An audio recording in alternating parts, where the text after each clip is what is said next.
Nous allons démontrer la formule de Pythagore généralisée, ou les formules aussi appelées en cosinus pour les triangles quelconques, ou encore formule d'Al-Kashi.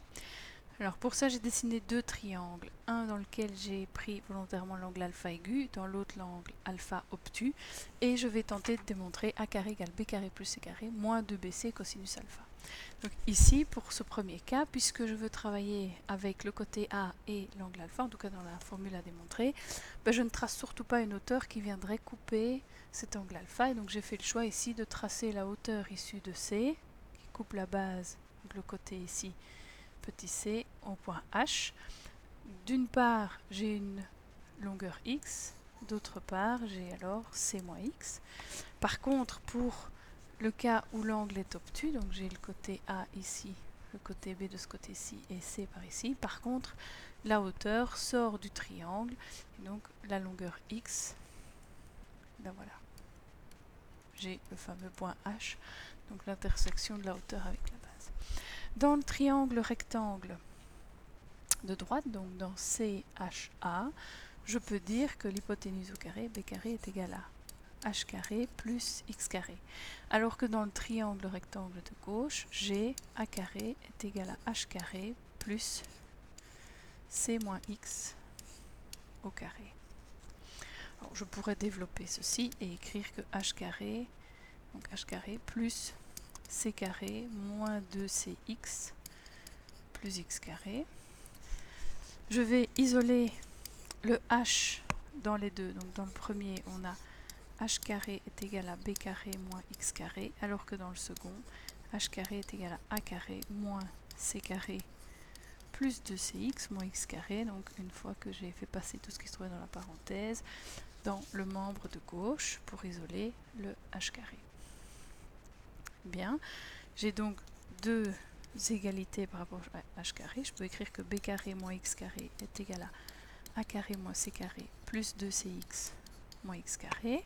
J'ai du moins x carré à gauche comme à droite, donc je peux en faire abstraction.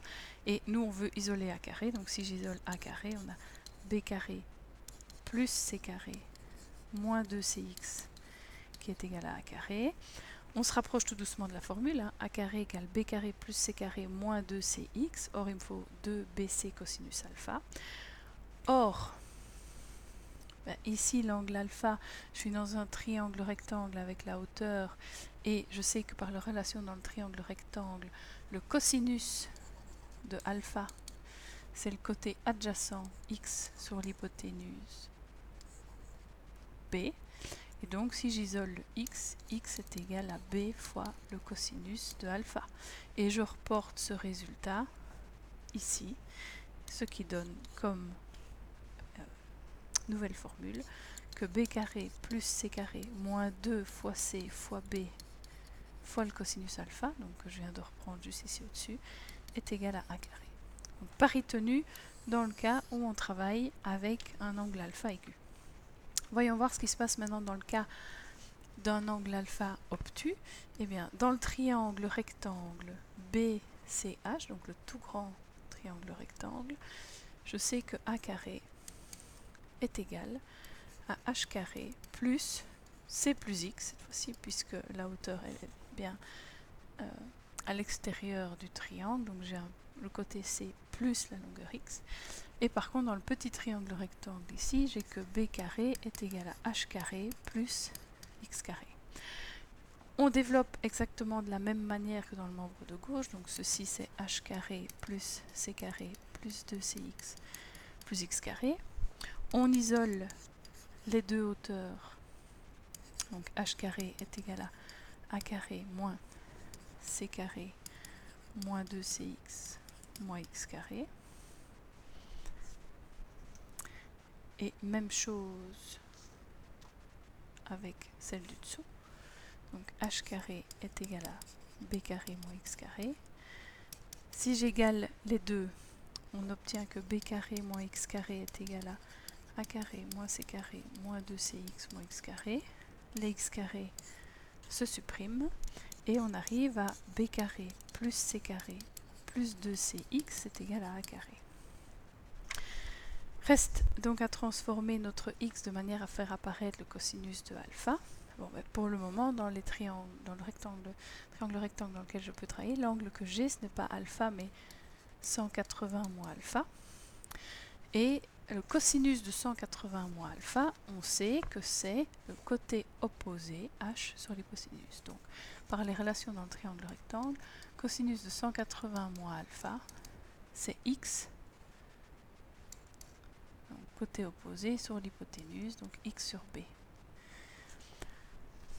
Si je veux isoler x, on trouve que x est égal à b fois le cosinus de 180 degrés moins alpha. Donc pour le moment, j'ai ceci.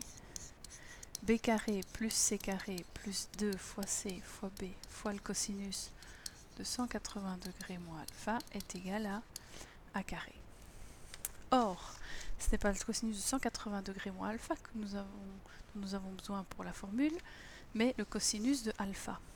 Si nous les plaçons sur le cercle trigonométrique, un angle alpha peut être par exemple un angle du premier cadran.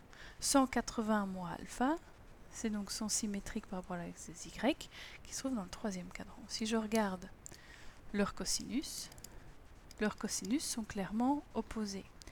Donc je peux dire qu'en fait le cosinus de 180 moins alpha, c'est moins le cosinus de alpha. Donc si je réintroduis moins cosinus de alpha dans le calcul précédent, j'ai b carré plus c carré moins, le moins ici peut passer devant puisque j'ai une multiplication, 2 fois c fois b fois le cosinus de alpha qui est égal à a carré. Voilà. Alors, si vous le désirez, vous pouvez changer l'ordre des lettres. Ici, j'ai fait chaque fois c fois b, mais on est dans une multiplication. On peut tout à fait écrire 2 fois b fois c, ça ne change absolument rien. Et donc, j'ai démontré plutôt cette formule aussi bien dans un triangle dont l'angle alpha était aigu que dans le cas où l'angle alpha est obtus.